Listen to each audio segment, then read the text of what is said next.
Bonsoir à toutes et à tous et bienvenue sur 8 Mont Blanc, c'est l'heure du journal. Nous sommes le vendredi 29 mars 2019. Voici les titres. Le Conseil Savoie-Mont Blanc a voté son budget primitif pour l'année en cours ce vendredi matin. Il a beaucoup été question d'agriculture. Les agriculteurs victimes de la sécheresse en 2018 et la filière du reblochon en difficulté ces dernières semaines vont ainsi être aidés par le Conseil Savoie-Mont Blanc. Et puis nous prendrons la direction d'Aix-les-Bains pour découvrir un endroit qui abrite de nombreux secrets. Les termes nationaux nous ont ouvert leurs portes, l'occasion de voir autrement ce lieu historique.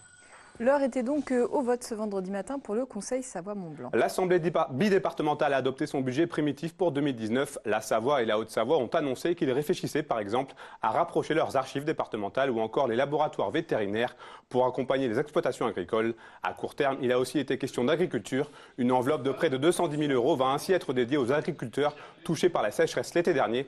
187 exploitations sont concernées. On écoute Hervé Guémard, le premier vice-président du Conseil Savoie-Mont Blanc. C'est notre vocation, on l'a toujours fait d'ailleurs quand il y avait des problèmes climatiques. Donc nous avons une intervention complémentaire par rapport à ce qui peut être fait dans le cadre du Fonds national sécheresse, qu'on appelle les calamités agricoles, ou de ce que peut faire la région. Et donc la Savoie, Savoie-Mont-Blanc, fait du cousu humain pour aider les agriculteurs. Alors en priorité, c'est évidemment des aides sur l'investissement ou sur les annuités d'emprunt, mais on a mis en place un dispositif suffisamment souple pour faire du cousu moins, pour aider toutes les exploitations qui sont concernées. Autre enveloppe adoptée ce matin, celle dédiée à la filière du reblochon qui connaît depuis plusieurs semaines une crise sanitaire importante. Plusieurs intoxications bactériennes et retraits de produits ont eu lieu récemment. La filière tente de s'organiser pour améliorer les conditions sanitaires des produits au lait cru. On écoute à ce sujet Christian Monteil, le président du Conseil Savoie-Mont Blanc, au micro de Fanny Debuisson. La filière lait cru et reblochon en particulier souffre. Nous avons choisi avec Hervé Guémard d'étudier en anticipation avec Jean-Paul Amoudry et Lionel Mithieu l'accompagnement que nous pourrions apporter aux agriculteurs et aux éleveurs, de concert avec la région Auvergne-Rhône-Alpes. Et donc un crédit a été voté de 250 000 € cette année. Nous poursuivrons encore l'an prochain pour sécuriser cette production au lait cru qui comporte quelques risques, on le connaît bien, on l'entend, mais surtout qui représente une image formidable du fromage en Savoie et Haute-Savoie. Et c'est l'objet de cette politique au regard des éleveurs. Un incendie la nuit dernière à Megève. Le sinistre s'est déclaré à l'hôtel Four Seasons de la station savoyarde peu avant 22 h. Le toit et le 6e étage ont été totalement ravagés par les flammes, comme vous pouvez le voir sur ces images. Les 120 membres du personnel et les 63 clients ont été évacués dans la nuit. Une soixantaine de pompiers a été mobilisée pour cet incendie qui n'a fort heureusement fait aucune victime. Selon les premiers éléments de l'enquête, l'incendie aurait pour origine un feu de cheminée. Allier business et solidarité, voici la devise de la boulangerie Hexagone à Chambéry. Ouvert depuis maintenant quelques mois, l'établissement brille par son originalité et son arrogance à la française, comme les gérants aiment à le rappeler. La priorité de cette boulangerie, pas comme les autres, qui emploie en alternance 2 migrants, réside en une formule, non au gaspillage. Camille Rivollet est allée y faire un tour. La bugne, la touze, le flan François, la brioche Marie-Antoinette, ce ne sont pas des personnages, mais bien le nom des produits en rayon dans la boulangerie de l'Hexagone. Décalé, mais surtout solidaire, le commerce est ouvert depuis juin et il est déjà bien ancré dans une volonté d'entraide. Tous les soirs, les invendus ne sont pas jetés, bien au contraire. C'est vraiment des gens qui même viennent avec des idées. Vous connaissez l'application solidaire pour les invendus de pain, tout ça. Et nous, en fait, c'est une personne qu'on a contactée via une de nos salariés qui, en fait, s'occupe de nous récupérer les invendus de pain et de viennoiserie le soir et qui les distribue dans des centres d'accueil sur tout le bassin Chambéry, en fait. Anne-Lise est dans l'aventure depuis le début. Pour elle, l'identité du commerce lui convient parfaitement. Et c'est quand j'ai rencontré donc, les patrons de cette équipe et qui m'ont expliqué leur concept, vraiment, je me suis reconnue dans le côté décalé et vraiment l'arrogance à la française, c'est ce qui m'a le plus parlé. Et au fur et à mesure, ils m'ont expliqué le concept qui met en place plutôt des produits avec des farines locales, le principe un peu plus solidaire et ça a fini de me convaincre en fait. Alexis est déjà propriétaire de 2 boulangeries et aussi l'un des associés d'Hexagone. Pour lui, tenir un commerce, ce n'est pas uniquement faire de l'argent et s'enrichir. Il faut qu'à un moment donné, on donne un peu de sens à notre entreprise, à nos entreprises. C'est aussi le cas pour nos salariés. Il y a des gens dans notre entreprise qui ont besoin de savoir que leur travail permet directement ou indirectement de servir soit des bonnes causes, soit de permettre des maraudes le soir. Alors oui, ils n'y ont pas contribué directement, mais au final, c'est quand même leur travail qui a permis, par un petit geste en plus le soir, en mettant dans la caisse les pertes, de pouvoir contribuer à ça. Le prochain projet solidaire est déjà prévu. Pour par exemple 4,70 € dépensés dans le magasin, le client peut choisir d'arrondir à l'euro supérieur et voir ces quelques centimes supplémentaires être reversés à des associations. Toujours dans une volonté d'allier commerce et solidarité. On reste en Savoie, Sébastien, avec une plongée dans les entrailles des thermes d'Aix-les-Bains. C'est en effet ce que nous proposent Clémence Roualdès et Florian Brenin.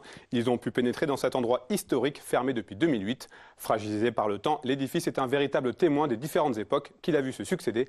C'est parti pour une visite insolite et riche en découvertes. Fermés depuis 10 ans, les thermes nationaux d'Aix-les-Bains renferment un trésor patrimonial qui nous plonge dans un voyage dans le temps.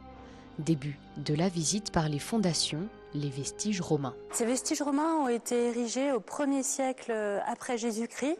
Donc les Romains venaient à l'époque pour y bénéficier de massages, de cures solaires, de sudation. C'est l'endroit le plus ancien, en cela c'est très important. Et puis ce qui est important dans ce bâtiment des thermes, ce qu'il faut retenir, c'est qu'on a une marque de toutes les étapes du thermaliste à toutes les époques. Et ça c'est unique en France, c'est-à-dire que c'est un bâtiment depuis la romanité jusqu'à aujourd'hui et finalement jusqu'au 21e siècle, puisqu'on travaille aujourd'hui sur un projet architectural qui va nous projeter dans le 21e siècle architectural. On a une trace du bâtiment à toutes les époques. Donc on est sur un espèce de palimpseste, un millefeuille des thermes.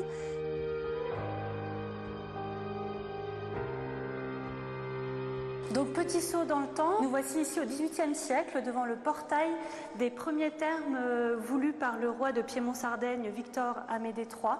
Donc un très beau portail monumental de style classique. Au détour des couloirs, les pièces qui témoignent du passé se dévoilent, uniques, abîmées, mais dont il reste quelques reliquats encore intacts. On se trouve ici dans la division des Princes Neufs, face donc à cette magnifique mosaïque qui symbolise en fait son nom et la source. Donc évidemment une très forte symbolique dans le cadre du thermalisme.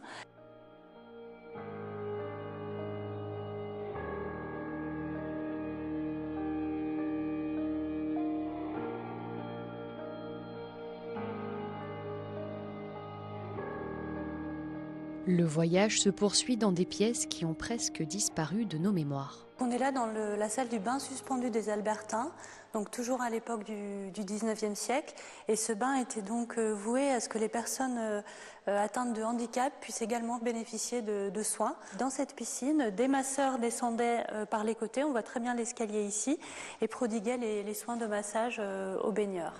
Pièce incontournable des thermes, l'ancienne piscine municipale. Là aussi, le temps a fait son œuvre, mais certains souvenirs restent encore intacts. Les Aixois ont eu la chance d'utiliser cette grande piscine de l'époque de Pétriot. Voilà, une très belle piscine dans un style art déco très pur. Le temps d'une visite, les thermes ne nous ont pas révélé tous leurs secrets. Un projet de tour va bientôt venir réhabiliter l'édifice. Le temps n'a pas fini de transformer ce monument, emblème de toute une ville. Une info pratique pour terminer ce journal. Et oui, je vous rappelle que nous passons à l'heure d'été ce week-end. Dans la nuit de samedi à dimanche à 2h, il sera en réalité déjà 3h du matin. Nous perdons donc une heure de sommeil, mais nous pourrons ainsi plus profiter du soleil. Une heure de sommeil, pardon. Nous pourrons plus profiter du soleil. Par ailleurs, j'ajoute que les députés européens ont voté le 26 mars pour la suppression du changement d'heure saisonnier à partir de 2021. C'est la fin de ce journal. Merci à vous pour votre fidélité à l'information sur 8 Mont Blanc. Fanette, je te laisse conclure l'émission. Lundi, vous retrouverez Clémence pour le journal. On se quitte avec des images de la 25e édition du Ski Open Coq d'Or qui se tient jusqu'à ce samedi à l'Alpe d'Huez, en Isère. Cette épreuve qui a gagné ses lettres de noblesse au fil des années apparaît aujourd'hui comme un véritable championnat de France des 10-14 ans. Et de nombreux champions s'y sont révélés.